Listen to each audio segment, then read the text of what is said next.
Anti-vax propagandists showed up and posted a bunch of assertions that are not true.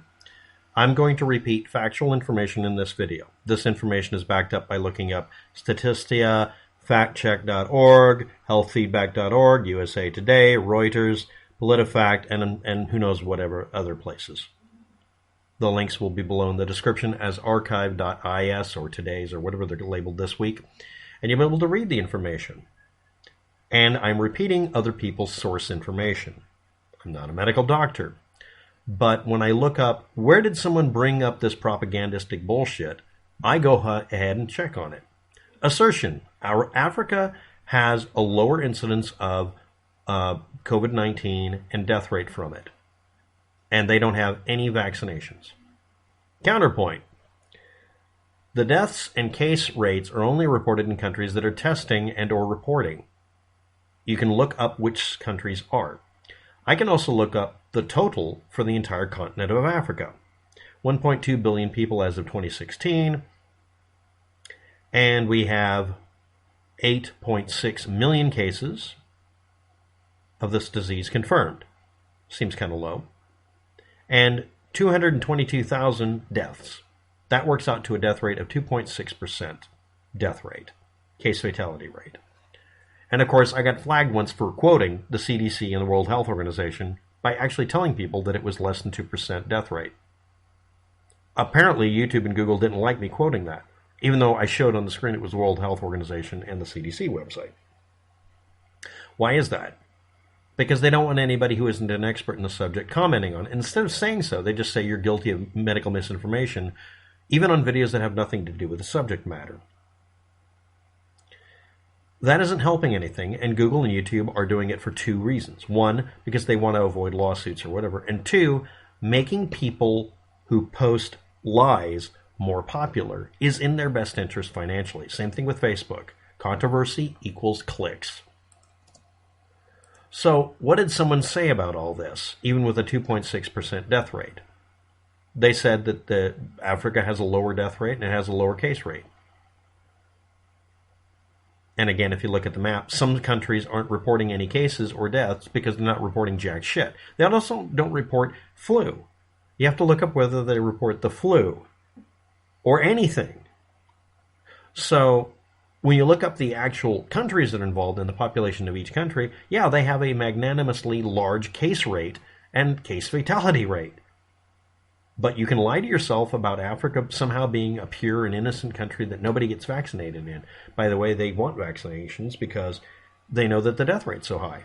2% death rate is very high. The normal death rate from the flu is much lower, like 0.1% or 0.2%. This is 10 to 20 times worse than it would be for the flu. Repeating that fact pisses off YouTube and Google because, again, they don't want me getting page views for telling you, yeah, Africa has infections and they're dying, and someone decided to be anti-vax about it. And then when you point this out, they say, well, it's only happening where they have vaccines. Because any fact that you post as a clap back to someone who's lying about it, they'll twist it around. And yes, there's an ulterior motive by anti-vaxxers. I don't care if you like hearing this, but they want to sell poultices and snake oil. Some of them. Others do it because they want a high death rate. I'll tell you a story about next door neighbor kids if you want to in a minute. One of them didn't die out of 3. Young athletes shouldn't be able to suffer cardiac arrest or death while playing sports. Unvaccinated athletes collapsing on the field. Does this happen more or less often than the vaccinated? So someone is not aware of monitoring sports and finding out that people drop dead in sports from previously undiagnosed congenital defects or medical problems that they didn't have before. The post-mortems that are done on people before COVID-19 show that a large number of them died from an unknown issue with a valve or a blood vessel collapse or a blood clot. And what is the death rate for that? Now remember, we're dealing with the last year or so where people have had less exposure to sports because sports venues have been shut down. So what do we look it up under? CDC and World Health Organization, right? Well, no, you look it up under sports medicine websites. The rate of death from collapses are higher. The rate of deaths induced by COVID-19 is higher than the 0 it was 2 years ago, obviously. But what of other diseases, like the flu? The flu causes death about 1/100th as often. So it's massively more likely that if somebody collapses, vaccinated or not, it's caused by COVID-19. But has it increased over the years? We're vaccinating more. When we weren't vaccinating, we weren't getting this. Yes, when we weren't vaccinating, it's also a lower rate of infection. There weren't as many infections that year because we didn't have it as much. Now that it's happening much, much more often, we're getting a higher death rate too. But someone decided to ignore the fact that athletes collapsing during training or during a sports activity is very high. It's one of the comorbidities or one of the possible causes for a heart attack. Being a football player specifically is listed because you take impacts which cause mechanical shocks to the heart, and in many cases, they're on steroids. The death rate is higher with sports people, period, full stop. I don't know how anybody didn't look that up, but someone decided to say, well, the unvaccinated ones are living longer. No, they're about the same death rate. Actually, a little bit higher death rate with unvaccinated ones, but it's such a small number I'm not willing to attribute it to that. You see, I'm not an unfair asshole like the anti-vax dickweed that posted this. Let's go on to the next one. And to review, Africa does not have a lower rate or a lower occurrence of death versus case rate unless you refuse to look it up. Links below in the description to Statistia. I don't know how to pronounce it. Italy. COVID deaths with versus from COVID-19. If you change the wording, it's a 97% reduction. This is yet another lie. This is how the numbers break down, and this is only based on studying a little under 8,000 patients who died in a hospital. 97% had comorbidities. It wasn't just COVID. 3% only had COVID-19.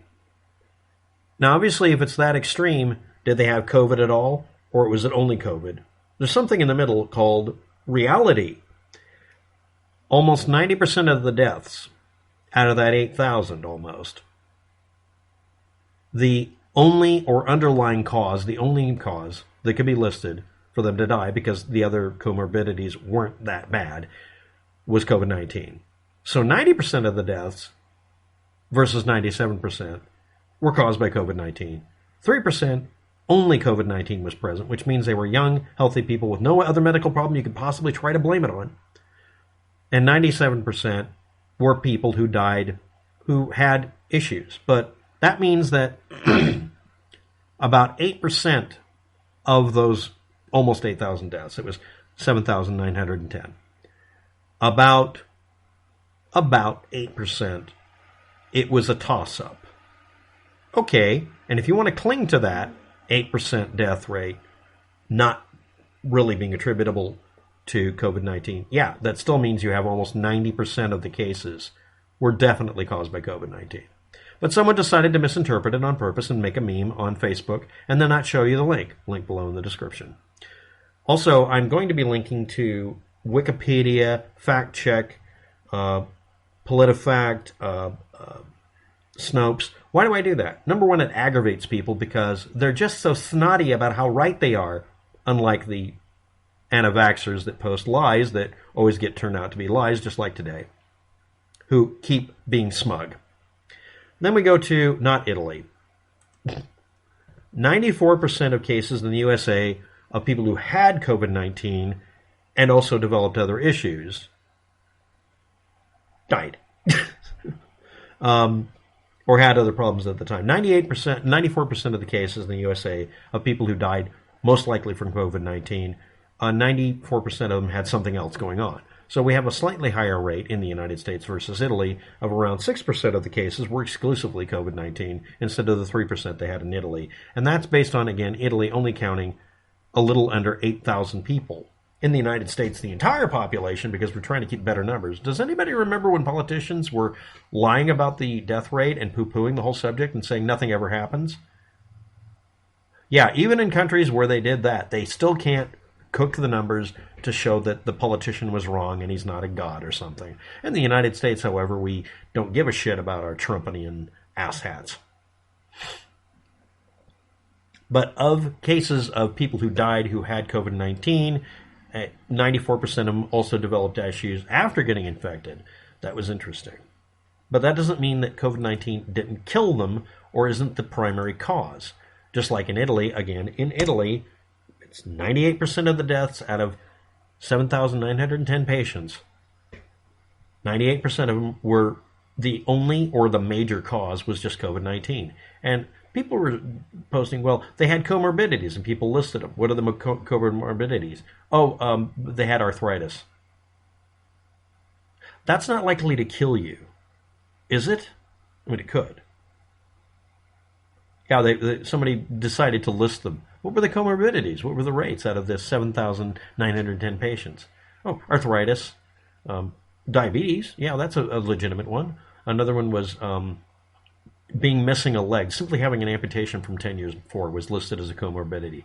How about we do the ones that are real here? And it's much higher than that. So even if you cook the books so somebody in Italy looks good as a politician when they never will again because they're totally guilty of fucking the shit up, it's still not going to go away. And just like Africa, where you claim they have a low incidence of the cases. Yeah, because the whole of Africa, the whole population, all the countries, not every one of them is counting the number of people getting sick and dying accurately.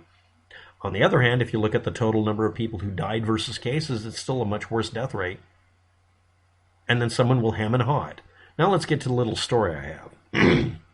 Where I grew up, there was a family that, for religious, political, or ideological reasons, decided not to immunize their children at all and demanded they be allowed into school. They were making a political statement. They were told the answer is no. You can put them through something else. You can also have the children tested to see if they're carriers of the disease, because we have that test now. You see, you can test to see if someone's a carrier of a dormant copy of measles, mumps, rubella, or whatever, or chickenpox.